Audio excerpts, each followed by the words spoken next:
Magandang araw mga kaibigan. Nandito tayo sa bukid.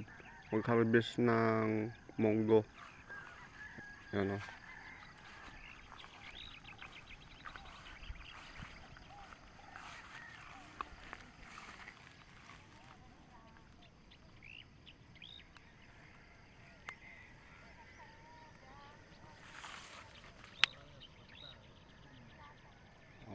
Malalaki yung bunga niya. O. Dalawang harvestan. Yung kanlay, yung black na yan, pwede nang harvestin. Tapos yung green, after kanyan, 4 days ganon, pwede na ulit yan.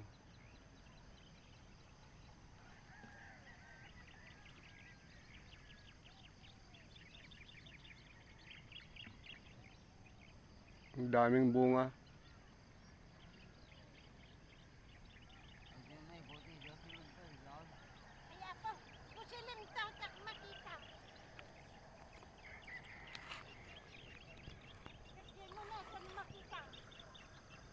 Magandang araw sa inyong lahat guys. Good morning. Kay Palhala, Bibi.